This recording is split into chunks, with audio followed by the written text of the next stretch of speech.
The bust label gets thrown around a lot in sports, but there's always a story behind why someone becomes a bust. It's rarely that they're just not good enough. And one of the most interesting stories is that of Eddy Curry, a high school phenom in the early 2000s. The man-child that they called Baby Shaq looked to be NBA ready as a teenager.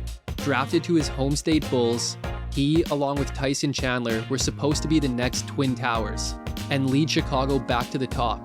But just 4 years later, health issues had nearly every team in the league scared to take a chance on Curry.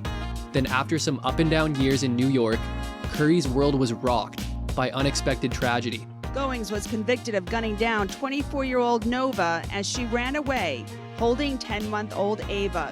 As his on-court career went downhill and he was scrutinized as a player, yet he was rarely looked at as a human being who had experienced the highest of highs and lowest of lows before his 30th birthday. So while Eddy Curry shows up on most people's lists of NBA busts, it's far from that simple. Let's jog your memory. Eddy Curry got a late start to organized basketball, trying out for his first team in 7th grade.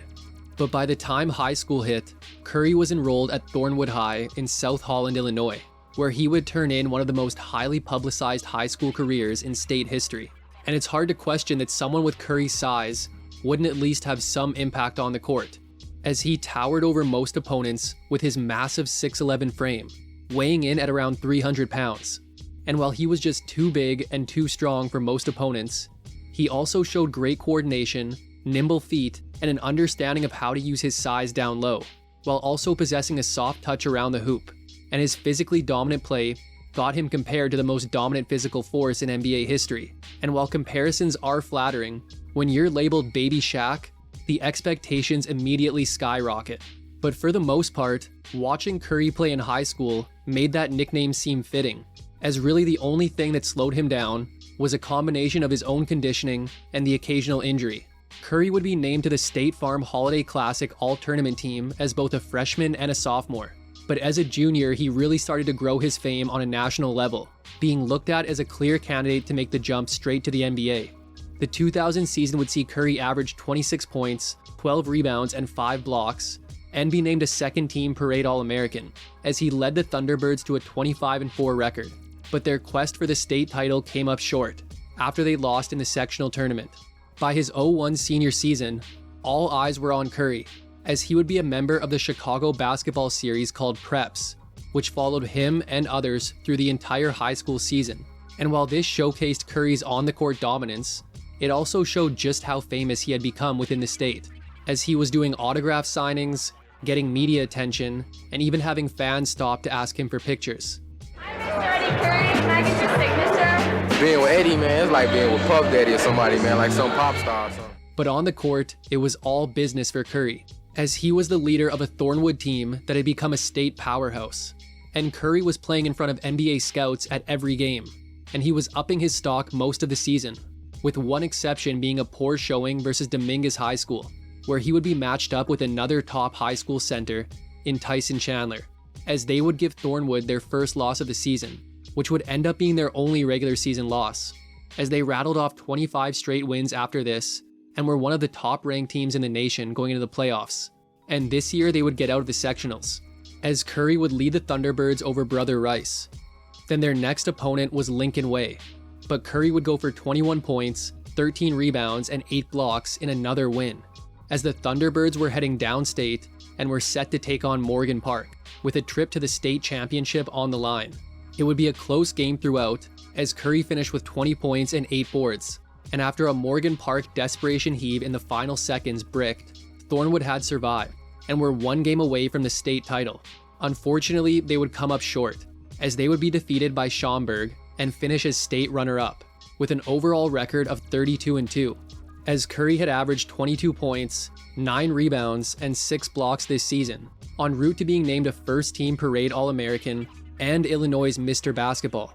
And he would also be named a McDonald's All-American, where he proved himself against the top high school talent, finishing the game with 28 points, 8 rebounds, and 4 blocks in an MVP performance. Then later he would go for 26 points at the Round Ball Classic. But after the tournament, he made a big announcement. I will be putting my name in the draft this year. The announcement didn't come as much of a surprise, but it was still a big step for anyone. But Curry was clearly confident, as even though he had committed to DePaul, he would say that if he felt he was going top 3, then he would make the jump to the NBA. With the 4th pick in the 2001 NBA Draft, the Chicago Bulls select Eddy Curry from Thornwood High School in South Holland, Illinois. So Curry was just 1 pick off, as he went 4th overall to his home state Chicago Bulls, as one of 3 high school players taken in the first 4 picks, with the 2nd pick being the hyper-athletic center out of Dominguez in Tyson Chandler, as he had been selected by the Clippers. But he would soon be joining Curry in Chicago, as Bulls GM Jerry Krause pulled off a draft day trade, which sent Bulls star Elton Brand to the Clippers for Chandler, as although he realized how good Brand could be, he felt that Chandler could be a star, and thus with Krause's dream of having Chandler play at the 4 and Curry at the 5 for years to come, the baby Bulls were born. Chicago was hoping to build another dynasty around these two, but they would need some time to develop, and the team as a whole were still a ways away. They featured a 2nd-year Jamal Crawford, yet he would only appear in 23 games this year. But they would deal with an abrupt resignation from head coach Tim Floyd after a 4-21 start, with the Bulls eventually hiring Bill Cartwright to finish out the season. Then, at the trade deadline, they shipped away their best young players to Indiana, which included a 3rd-year Ron Artest, as well as center Brad Miller, for veteran Jalen Rose. But this ended up opening a door for Curry, as prior to the trade he was barely seeing the court. But after the trade, he would start in most of his remaining 31 games, and show some promise, with improved numbers and very efficient scoring. But there was no stability in Chicago this year, as they would only be able to manage a 21-61 record and miss the playoffs, with Curry's rookie year ending with him averaging about 6.5 points, 4 rebounds, and half a block per game. Chicago would get a full season with Cartwright at head coach, and this seemed like the perfect guy to accelerate Curry's development, as Cartwright had his own very successful career in the NBA, even being the starter during Chicago's first three-peat. And in year 2, the improvement was there. Curry, whose conditioning was always one of his biggest criticisms, looked to be taking care of his body the way a professional should, as he had even been working with Michael Jordan's former trainer Tim Grover since he entered the league. And now the Bulls looked to have found their point guard of the future, as they had selected Duke's Jay Williams in the NBA draft. And while Chandler was receiving more minutes and showing some elite defensive potential, Curry was giving the Bulls offensive production, while even showing glimpses of why people called him Baby Shaq. In the middle, Danielle inside Eddy Curry just tomahawks that thing. But the improvement didn't happen overnight, as after spending the first quarter of the season as a starter, yet struggling, Cartwright would lessen Curry's minutes and begin bringing him off the bench for a while. But after 25 games, Cartwright again began slowly incorporating him into the starting lineup, and his minutes continued to climb over his final 33 games, as in that time, he was putting up some impressive numbers, as the only complaint you really had was that he got himself into foul trouble quickly, averaging nearly 4 per game during that stretch. But he was also shooting over 62%, which helped him raise his season average to a career-high 58.5%, which would end up leading the league. And while the idea of Curry, Chandler, and Williams were generating a buzz, the same couldn't be said for the Bulls, as they still featured one of the league's worst defenses, finishing with a 30-52 record and missing the playoffs, as Curry's year had ended with him averaging about 10.5 points, 4.5 rebounds, and a block per game. Just when things were looking up, they came crashing down, as an off-season motorcycle accident would end Williams' season and essentially his career, as he would never again play for the Bulls. Chicago tried to cover their losses in the draft by selecting Kirk Heinrich, who proved to be a capable replacement. But just like Curry's rookie year, there was little stability within the organization this season. The Bulls got out to a 4-10 start, and with Krause having recently stepped down, Chicago's new GM John Paxson would fire his former teammate, as Cartwright was given the boot, and eventually Scott Skiles would take over. But Skiles was a guy who had no problem not only criticizing his players, but criticizing them publicly. And Curry would be a victim of that this season, as Skiles would publicly question his conditioning and work ethic. And Cartwright wouldn't criticize Skiles, but he would say that when he was coaching, Curry was improving, and Curry was in shape. But the timing of Skiles' criticism was interesting, as it came shortly after Curry returned from missing over 2 weeks with a knee injury, so he was still working his way back. But Curry was the healthiest big man the Bulls had, as back issues limited Chandler to just 35 games this season. But Chicago would get a breakout year from Crawford, who took on a larger role after they had traded away Rose shortly after the Cartwright firing, as Crawford would act as their leading scorer, with Curry finishing second. And it did seem that Curry did need some time to come back from his injury, as he would really start coming on a month after returning, and over his final 33 games he was putting up some great scoring numbers, dropping at least 20 points in 13 of those games. But the Bulls took a step back, going 19-47 under Skiles to finish at 23-59 overall, again missing the playoffs, as Curry averaged about 14.5 points, 6 rebounds, and a block per game. But Curry was still just 21 years old by season's end. But in year 4, everything changed. The offseason had been good to Chicago, as the draft had seen them bring in 2 of the league's top rookies this season, in forward Luol Deng and eventual 6th man of the year Ben Gordon, and also signed rookie forward Andres Nocioni. So the baby Bulls were still in effect, but looked a lot different. Yet one guy was missing, as Chicago packaged Crawford to the Knicks before the season started. Chandler would play starter level minutes, but came off the bench most of the season. Yet Curry was starting full time, and turned in one of the best years of his career, as in only about 28 minutes a night, he was leading the team in scoring on a then career high average, with his 53.8% shooting being a top 5 mark in the league. Curry was suspended for the team's first 2 games after a preseason fight, but after that, he was one of Chicago's most reliable scorers, dropping at least 20 points in 19 games. And while defense was never Curry's strong suit, the Bulls as a whole were one of the league's best defenses. But after a 25-point outing in a March 28th defeat of Memphis, which was Chicago's 6th straight win, it was revealed that Curry had been feeling chest pains and lightheadedness during this game.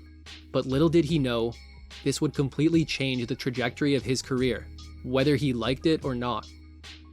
Curry wouldn't play again after this game, and a couple weeks later, it was announced that he wouldn't play again this season, as doctors had found that he had an enlarged heart and an irregular heartbeat, so they needed to run more tests on him. And while this seemed like a surprise to many, it was later revealed that it wasn't the first time he suffered from these symptoms, as reportedly during training camp prior to the season, he had been taken to the hospital for the same reasons. So Curry's year was over, as he didn't get a chance to play in Chicago's first playoff series since 1998, which they would lose to Washington, as Curry's shortened year had ended with him averaging about 16 points, 5.5 rebounds, and a block per game. What was even worse about this was that Curry was on a contract year, and had been having the best season of his career until his heart issues. And while teams would often still take a chance on a young up-and-coming player, even if they had gotten injured, a heart problem changes everything, as you couldn't help but think of guys like Reggie Lewis and Hank Gathers. And while it was a possibility that Curry could also suffer from hypertrophic cardiomyopathy, he refused to take a DNA test that could have helped determine whether he does or not, instead going with the opinion of his own doctor, who cleared Curry to return to basketball in late June.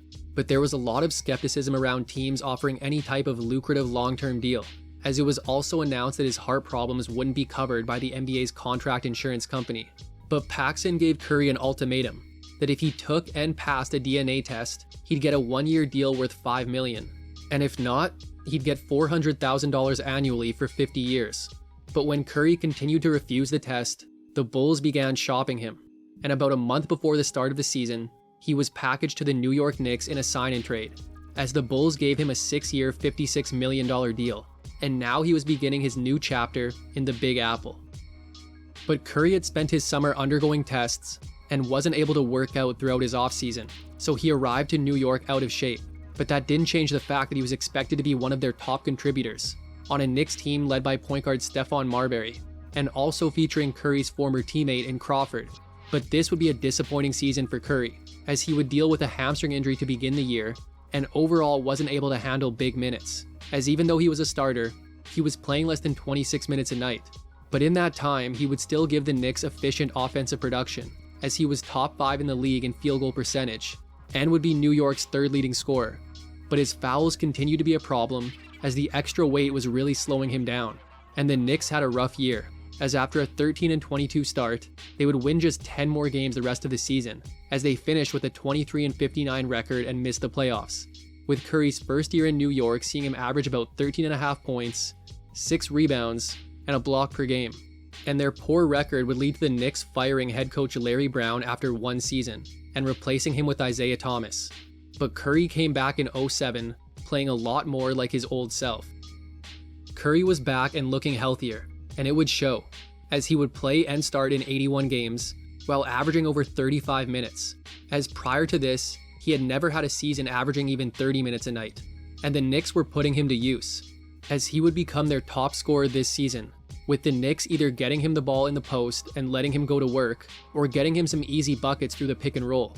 But either way, it was working, as Curry was averaging career highs in points and rebounds, and would often find himself double-teamed, and teams were even employing the hack-a-Shaq strategy on Baby Shaq, as Curry would be top 5 in the league in free throw attempts. He had an 11-game stretch from November to December where he had at least 20 points in each game, which included a 36-point outing in a win versus Milwaukee. Then late in the season, he would go for a career-high 43 points along with 13 rebounds in another win versus Milwaukee, as Curry would have 42 games with at least 20 points and 18 double-doubles this season. So Curry was again looking promising, and was still just 24 years old, and the Knicks had shown improvement, winning 10 more games than last year, but their 33-49 record wasn't enough for a playoff berth, as Curry's year ended with him averaging about 19.5 points, 7 rebounds, and half a block per game. Unfortunately, 2008 was a step back. The Knicks had made a big offseason move in acquiring forward Zach Randolph from the Blazers, as now they look to have one of the most bruising big man duos in the NBA. But Curry was looking especially big, as he had again shown up to training camp out of shape, as he would say years later that he had tweaked his knee over the end of last season, but it was worse than he originally thought, as his usual off-seasons would consist of him completely relaxing before going hard to get back into shape about halfway through. But his knee continued to bother him, and it hindered him from getting back into shape, and over the course of the season, he would miss time with various injuries, only appearing in 59 games at much lower minutes. And when he was on the court, him and Randolph were not meshing well, as Thomas would often stagger the two in the lineup. So while Curry was still giving them some efficient scoring, it was limited and more one-dimensional, as he just used his size to his advantage in the post.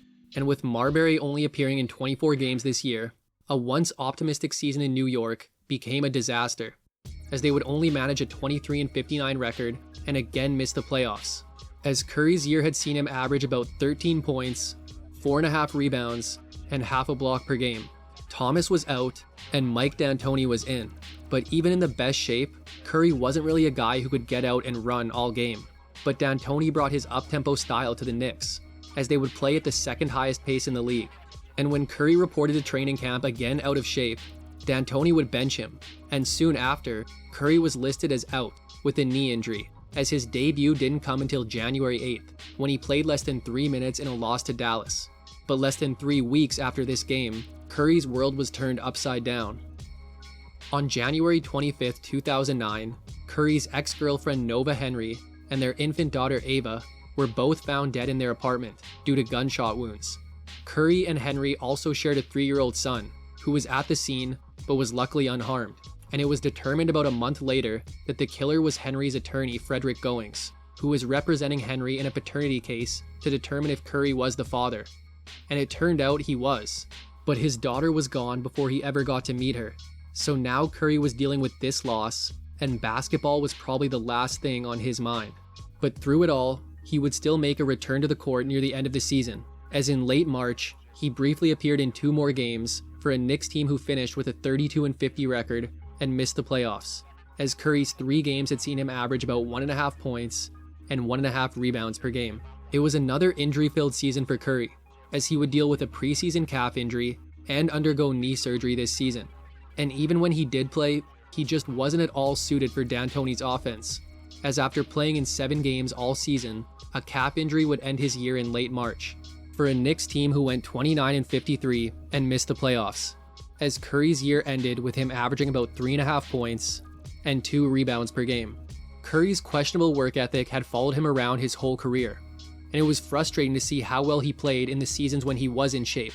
But as his career went on, it seemed like his conditioning was just getting worse. And while you have to take into account the heart issue early in his career, and the tragic losses that he experienced less than 2 years later, and even more recently, his home going into foreclosure, with him owing more than $1 million, he still had to be held accountable for what looked like a lack of commitment. And it was a tipping point for the Knicks when they had reportedly asked him to report to camp at 300 pounds.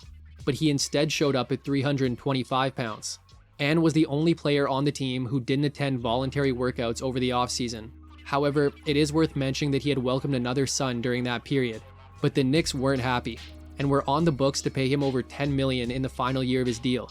But before appearing in a game for the team, Curry would be included in a big deal to Minnesota, who would waive him soon after, as he would not take the court during the 2011 season, and he would go nearly 2 years without playing an NBA game. But he would get an opportunity to revive his career during the lockout-shortened season, and he'd look to be taking it seriously. In December of 2011, Curry signed with a Miami Heat team led by their Big Three, but this was a new-look Curry, as he had reportedly lost anywhere from 65 to 100 pounds, and joined the Heat at a trim 290 pounds, and looking like a new man. And he was still just 29 years old, so the optimism was there. Curry wouldn't have a big role for the team, but it was encouraging to see him back on the court, as he would appear in 14 games with 1 start, and the Heat would finish at 46-20. And even though he was on the playoff roster, he would never appear in a game during their 2012 championship run. Yet he was still a member of that roster, so he was still a champion, as his comeback year had seen him average about 2 points and 1 rebound per game. The Heat decided against re-signing Curry, as he would sign with the Spurs in early October, but he wouldn't make the final roster. Yet he would be claimed off waivers by the Dallas Mavericks, and would appear in 2 games before being waived to free up a roster spot for them to sign Troy Murphy, as Curry's 2 games had seen him average about 4.5 points and 2 rebounds per game. But unknowingly, this marked the end of Curry's time in the NBA, as his final game had come about a month before his 30th birthday. Unfortunately, Curry wasn't in a good place financially after the abrupt end to his career, as he would say that most of his money was gone by the end of his playing days, due to the people who were supposed to be managing his money, as his accountant took out some shady loans that Curry ended up having to pay back with astronomical interest. And on top of that, Curry was a guy who loved helping people, and couldn't say no. And even though his small loans to friends and family seemed like nothing at the time, it added up. But Curry would make a little extra money from basketball post-NBA, as he would spend some time playing overseas for a couple teams in Asia. And while you don't hear much from Eddy Curry nowadays, according to him, he does a lot of work with the Players Association to try and help the young guys learn the importance of financial literacy. And overall, he's shown a lot of transparency and humility in telling his story. Whenever you're given the label of the next somebody, it paints a target on your back for both your opponent and the media, and the pressure can be too much to handle. And even though Eddy Curry didn't become the next Shaq, he handled the pressure better than most. He went through some of the worst things a person can go through in life, all while having people call him fat, lazy, and a bust. And he never cracked, crumbled, or made any life-altering mistakes. He really looked like he could be something special during his later years in Chicago, and had his moments in New York. But every time things were going well, he got blindsided by something. And any time he was in a good situation, it would get blown up. And yeah, Eddy Curry could have definitely been more committed to the physical demands of the NBA and improved his work ethic instead of relying on physical gifts. And you can absolutely say he didn't live up to expectations. But calling him a bust definitely seems like a stretch. But that's it for today's episode on Eddy Curry. Hope you enjoyed it, and make sure to subscribe for more videos like this one. If you liked it, check out this one on one of his early Chicago teammates, or this one on another underappreciated prep to pro player. Thanks for watching, and see you next time.